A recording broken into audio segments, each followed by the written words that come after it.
घेराबंदी की गई है। एनआईए की टीम मौके पर है, सर्च ऑपरेशन लगातार जारी है। उधर बिहार के नवादा जिले के चंदन कुमार पुंछ में शहीद हो गए। शहीद चंदन कुमार नवादा के वारिसगंज के रहने वाले मौलेश्वर सिंह के बेटे थे। चंदन की शहादत की खबर मिलते ही उनके घर पर लोगों की भीड़ जुट गई।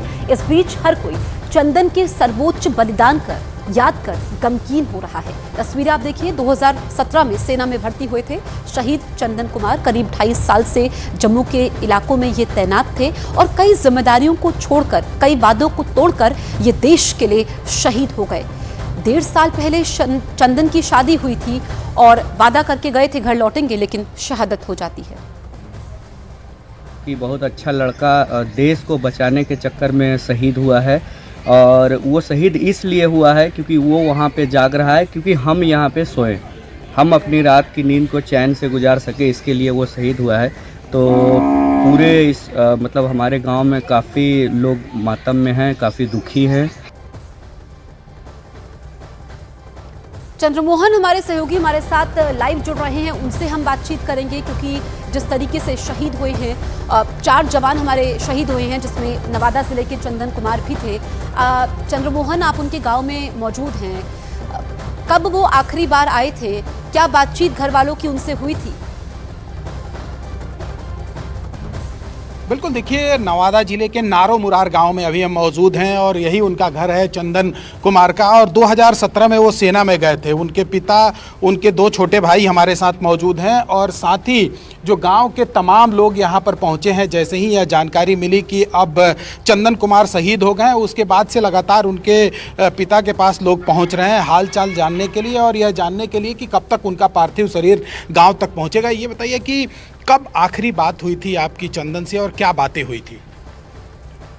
चंदन से बात तो हमको आज करीब 3-4 रोज पहले हुआ था बात, और उसके बाद तो फिर 3 दिन से बात तो हुआ नहीं। क्या बातें हुई थी अंतिम बार? बात ऐसी हाल समाचार बातें किया था। आएंगे मार्च में, आएंगे मकान बनाने का वादा करके गया था। कब बोले थे आने के लिए? फिर वो यही मार्च में बोले थे। और आपको कैसे जानकारी मिली कि वो शहीद हो गए देश की रक्षा करते करते? 12:30 बजे रात में उनके छोटे भाई के पास फोन आया। क्या नाम है आपका? वही नाम बताया, बोले क्या नाम है? तस्वीरें दिखा दीजिए। बोला नाम अभिनंदन नाम है जी। जवान चंदन है जो शहीद हो गए हैं 2017 में। बिल्कुल है। और जुबान पर शायद अल्फाज नहीं आ पा रहे हैं, लेकिन आंखों के आंसू बताते हैं कि दर्द कितना बड़ा है। लेकिन उत्तराखंड के भी 2 जवानों ने अपनी शहादत दी है। उत्तराखंड के कोटद्वार के ही गौतम कुमार भी शहीद हो गए। गौतम कुमार सेना में राइफलमैन के पद पर तैनात थे और बताया जा रहा है कि गौतम ने 15 दिन की छुट्टी के बाद जल्द ही ड्यूटी ज्वाइन की थी और बस 2.5 महीने बाद ही 11 मार्च को उनकी शादी की तारीख भी तय हो गई थी। उनके परिवार वाले उनकी शादी की तैयारियों में जुटे थे।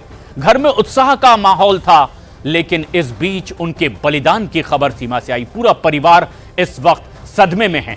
अनुपम भारद्वाज हमारे सहयोगी कोटद्वार से हमसे सीधे जुड़ रहे हैं। अनुपम, जिस तरह से परिवार के लोग शादी की तैयारी में जुटे हुए थे और अब जबकि खबर आ रही है कि उनके बेटे ने तो सर्वोच्च बलिदान दे दिया है, क्या कुछ रिएक्ट कर पा रहे हैं आसपास के लोग, परिवार के लोग? देखिए, कोटद्वार के शिवपुर इलाके के रहने वाले थे गौतम कुमार, और सबसे बड़ी बात है कि 11 मार्च को अभी हाल फिलहाल में ही वो छुट्टी भी आए थे और पिछले शनिवार को ही वो वापस अपनी ड्यूटी ज्वाइन करने पहुंचे थे। इस समय हम उनके घर पे ही मौजूद हैं। उनका जो पूरा परिवार है वो इकट्ठा हो चुका है और हर कोई इंतजार कर रहा है कि उनके जो बेटे की, उनके भाई की जो बॉडी है वो जल्द से जल्द उनके सुपुर्द की जाए। पूरे गमगीन पूरा माहौल है, हर कोई एक कोहराम पूरे परिवार पर टूटा हुआ है, पहाड़ टूट पड़ा है और लोगों के आंसू से आंसू नहीं थम रहे हैं और इंतजार कर रहे थे कि क्योंकि अब शादी उनकी होने वाली थी, परिवार में उनके शादी की तैयारियां चल रही थी। अभी हाल फिलहाल में जो उनके ससुराल पक्ष के जो लोग हैं वो भी इस घर में आए थे। ये वो वही घर है जहाँ पे वो रहा करते थे और उनके जो पूरे परिवार के जो लोग हैं वो टूट चुके हैं इस समय और रो रो के उनका बुरा हाल है। परिवार के लोगों ने भी सेना के कुछ अधिकारियों से मुलाकात भी की थी। पास में ही कौड़िया कैंप है जहाँ पे पे आर्मी भर्ती होती है, वहां पर कुछ लोगों को बुलाया गया था, उनके परिवार के लोगों को बुलाया गया था और वहां पे उनसे बातचीत हुई है। उन्होंने बताया कि देर शाम तक शायद शव को उनके हवाले किया जाएगा, क्योंकि अभी फिलहाल जो शव है, उनकी जो पार्थिव शरीर है वो राजौरी में है और राजौरी से जौलीग्रांट एयरपोर्ट में आएगा और उसके बाद कोटद्वार के लिए रवाना होगा। तो जो उनका जो पूरा परिवार है वो इंतजार कर रहा था उनके वापस लौटने का, लेकिन एक दुखद खबर उनके हाथ आई है। और कई जिम्मेदारियों को छोड़ते हुए, कई वादों को तोड़ते हुए परिवार के लिए तो कभी नहीं मिटने वाला दर्द छोड़ गए हैं। जम्मू कश्मीर के पुंछ में 21 दिसंबर को हुए आतंकी हमला में सेना के 4 जवान शहीद हुए हैं। यूपी के कानपुर के करण यादव के बारे में हम आपको बताते हैं। एक एक करके उन 4 जवानों के बारे में हम आपको बताएंगे जिन्होंने देश के लिए सर्वोच्च बलिदान दिया है। सबसे पहले हम बात करेंगे करण यादव के बारे में। करण यादव कानपुर उत्तर प्रदेश के रहने वाले थे, जो पुंछ में आतंकी हमला होता है उसमें शहीद हुए हैं। चंदन कुमार नवादा बिहार से हैं, ये भी शहीद हुए हैं। इसके अलावा उत्तराखंड के कोटद्वार से गौतम कुमार, इन्होंने भी देश के लिए शहादत दी है। उत्तराखंड से एक और हैं वीरेंद्र सिंह, ये भी उत्तराखंड के हैं, चमोली के रहने वाले थे, जिनका पार्थिव शरीर घर पर पहुंचने वाला है और ये लोग शहीद हो गए हैं। ये घर आए थे, लेकिन जिस तरीके से पहले आतंकियों ने रेकी की थी, उसके बाद एक हमला होने वाला था जिसको जवानों ने नाकाम कर दिया था, लेकिन उस वक्त जब 2 गाड़ियां सेना की थी उस पर हमला करने में आतंकी कामयाब हो जाते हैं। 5 तस्वीरें आपके सामने हैं। पुंछ में आतंकी हमला होता है, तीसरा दिन है सर्च ऑपरेशन का और शहादत का बदला लिया जाएगा। आतंकियों की घेरेबंदी के लिए यहाँ पर कई लेयर्स की बैरिकेडिंग की गई है, तलाशी अभियान यहाँ पर चल रहा है और हमने देखा है कि हाल के दिनों में आतंकी हमलों में कमी आई थी, लेकिन एक बार फिर से जो विदेशी आतंकी है, पाकिस्तानी आतंकी है, वो माहौल को खराब करने की कोशिश कर रहे हैं। हमारे 2 सहयोगी हमारे साथ जुड़ेंगे। कोमल है हमारे साथ, रिफत है। कोमल, क्योंकि आप लगातार ग्राउंड जीरो से रिपोर्ट कर रही हैं और 4 जवान हमारे शहीद हुए हैं, हाल के दिनों में इस तरह की घटनाओं में इजाफा हुआ है और तीसरा दिन है सर्च ऑपरेशन का। अभी तक हम आतंकियों के पास नहीं पहुंचे हैं, वहां पर घना जंगल है, पहाड़ियां हैं, इस वजह से देरी हो रही है।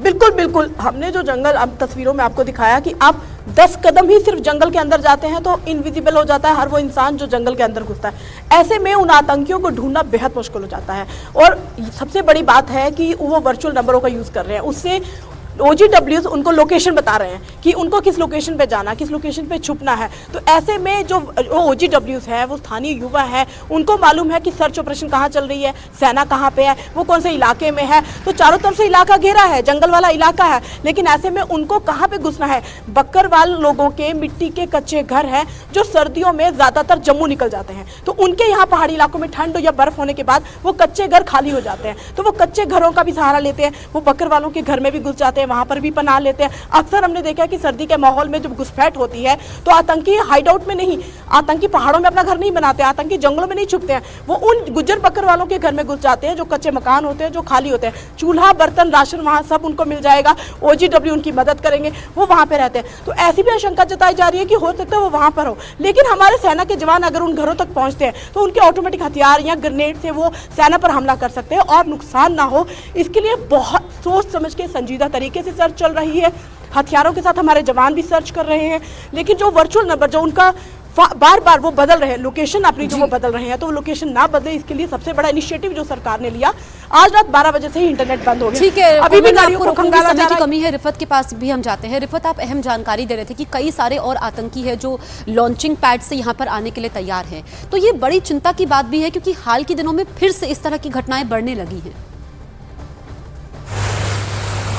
देखिए बिल्कुल जसप्रीत, ऐसी कोशिश होगी क्योंकि अब बर्फबारी होनी है। फिलहाल जो बर्फ है बहुत कम है माउंटेन्स पे, लेकिन आज भी प्रिडिक्शन है कि आज भी माउंटेन्स पे बर्फबारी हो सकती है। तो जितना उनसे हो सके ज्यादा बर्फबारी से पहले घुसपैठ कराने की वो की जाएगी। और जैसा मैंने कहा कि फोकस ज्यादा ये है कि राजौरी और पुंछ के LOC सेक्टर से घुसपैठ कराई जाए, क्योंकि यहाँ गुरेज से लेके गुलमर्ग रेंज तक, यानी उसमें कुपवारा भी आता है, बारामूला भी आता है और बांडीपोरा डिस्ट्रिक्ट भी आता है, वहां पे बॉर्डर को टाइट कर दिया गया, LOC को टाइट कर दिया गया, फेंसिंग बढ़ा दी गई है, एस्टैब्लिश किया गया है पूरे सिस्टम को 89 से लेके अब तक। हालांकि राजौरी पुंछ में भी पहले घुसपैठ की कोशिशें होती थी, लेकिन पिछले 10-12 साल से अब सर्दी शुरू होती है। रिफत, समय की कमी है, अहम जानकारी आप दोनों देते हुए, फिलहाल आपका इस तमाम जानकारी के लिए शुक्रिया।